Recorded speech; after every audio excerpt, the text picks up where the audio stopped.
Hi guys, I'm Carl. Welcome back to my channel, or welcome to my channel. In this video, I'll be talking about Samhain or Samhain, however you want to call it. And yeah, so without further ado, let's get right to it.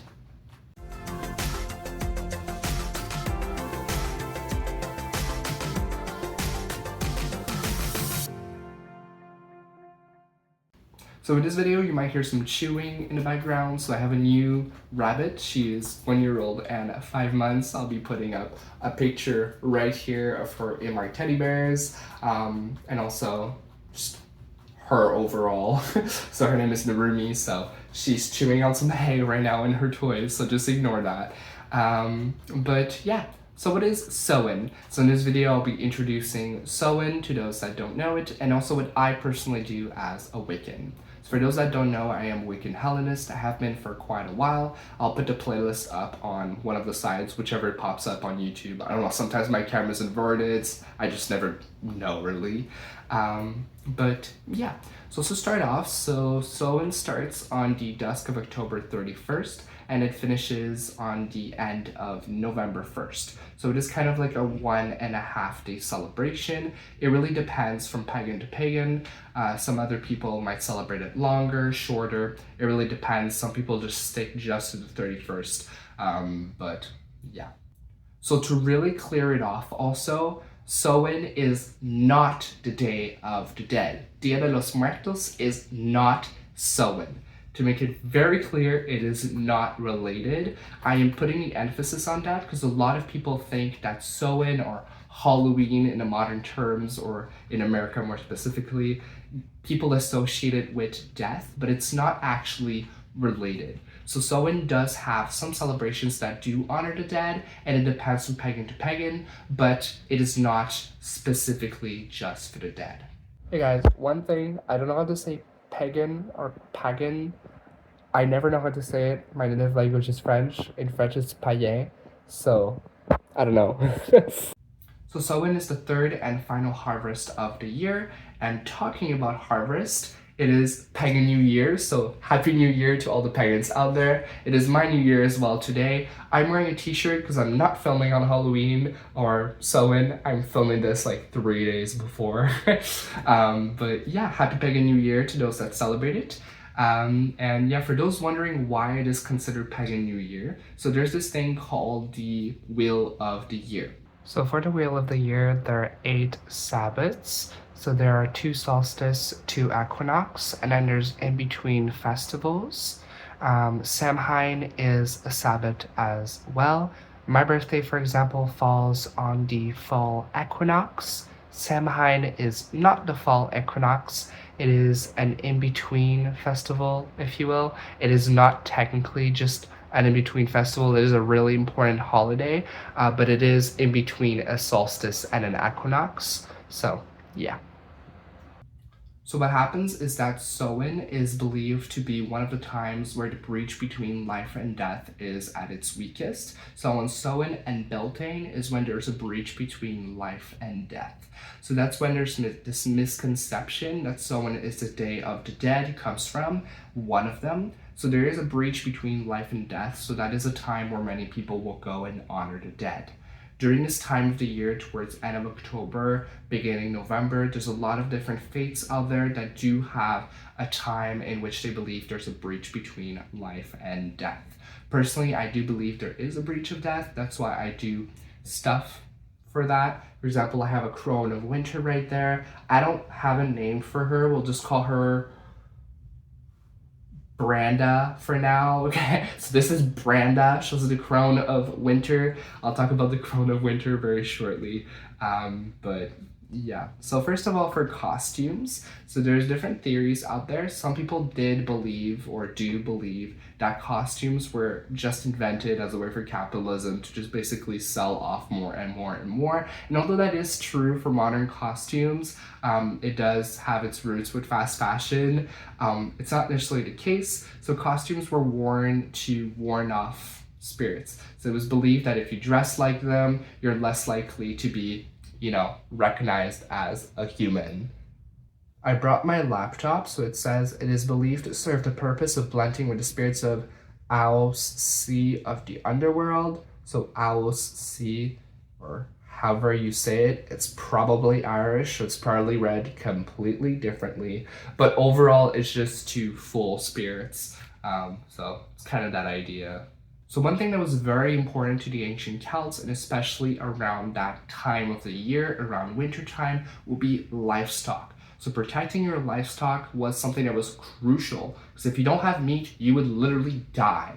Because crops, for example, carrots and so on, they do last if you preserve them, but one thing that actually feeds a family was meat. So one thing they did was trick-or-treating. So that's actually kind of funny and kind of ironic in the same time that trick-or-treating actually comes from meat, not from sweetness like candy. It was believed that by going to door dressed in costumes and asking for candy will basically just like appease the spirits and not kill your animals. Sorry, I'm doing so many of those little cutouts. It's because I forgot to include some details in the video.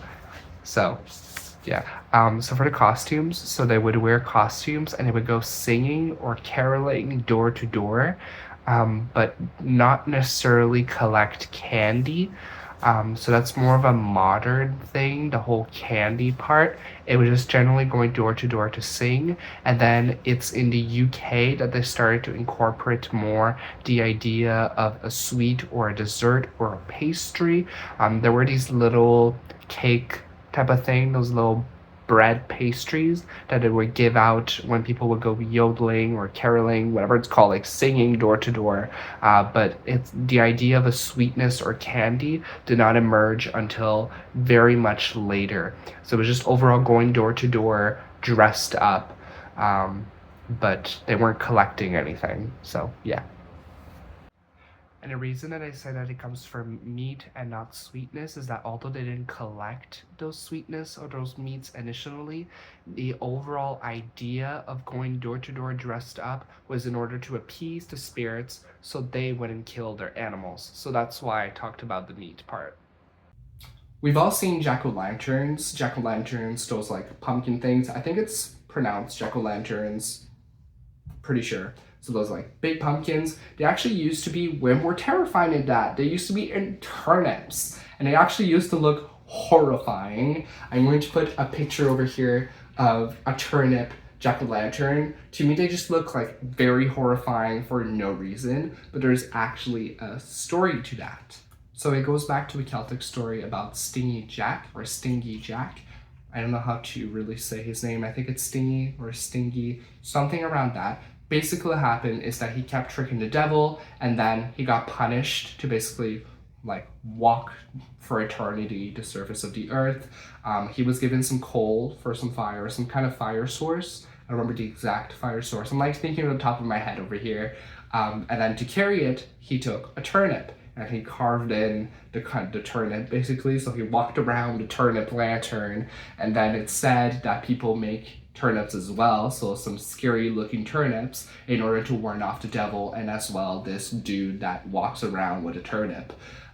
So basically we make jack-o'-lanterns to warn off this spirit. So I've seen some movies before where there is jack-o'-lantern which has a pumpkin head and he walks around Halloween, and that's what they said that's the reason we use pumpkins.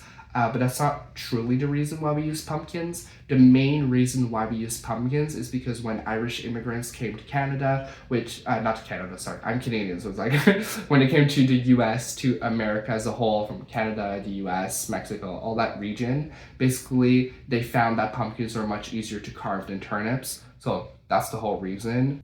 Alright, so now for what I do, oh, I knocked on my bed. For what I do for sewing. Sewing thing is over here for Branda. So a crone of winter. So I'll grab her. So this is my crone of winter. I made this 1 or 2 years ago. So I'll be making another one this year as well. Crone of Winter is not a voodoo doll, not whatsoever. Voodoo is an entire other religion on its own. So this Crone of Winter is actually pretty sweet, I feel, the story of it. So you make a Crone of Winter to invite spirits into your home for a dinner, or at least spending the night there. So on Samhain, you make this Crone of Winter, or there's also a male version. This is the female. I don't know, I just preferred the female version. Crone sounds better. I remember what the guy version was. I think it was I don't remember the guy version, just a crone of winter, okay? So you make this, you put it up on your table for a dinner, you have a very fancy banquet, and you have some candles, and basically you're welcoming spirits. It also comes from the Celts as well. So the Celts, they would have big ravish, that's where like a big fancy dinner, and then basically they would welcome spirits into their home. And then for Crown of Winter specifically, what happens is that during the spring equinox, you're supposed to burn this, or around Beltane, because like I said, Beltane is said to be the breach between life and death as well. So you would burn this during Beltane, or you could also burn it during Astaura, whichever you prefer. There's no like fixed time, around spring, right? You would burn this, and basically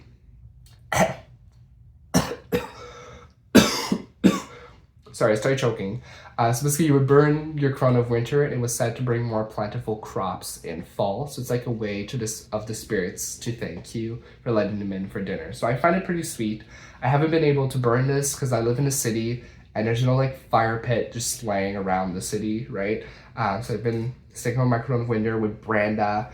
And yeah.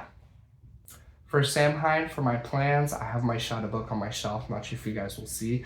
I'm going to be finding more spells, recipes, or things to learn. I'm also going to be overall doing some herb work, some crystal work, just some overall divination stuff and things with the spirits. I'm not exactly sure of my exact plans yet. I know I'm going to be making a crown of winter. I have this little crystal altar thing. It's very, very, very tiny. It's because I have this shelf at the top of tiny crystals that I have. So I bought this off Etsy, and I'm going to be making a crystal grid. I also have these little dream dolls on my shelf. So they're from Guatemala or Nicaragua. I can't remember. Well, I got them in Costa Rica from my grandma, but like it was an artisanal market and there were people from different countries. So this is a dream doll. You put it under your pillow. Well, there's more inside. There's 7 of them, one for each day of the week.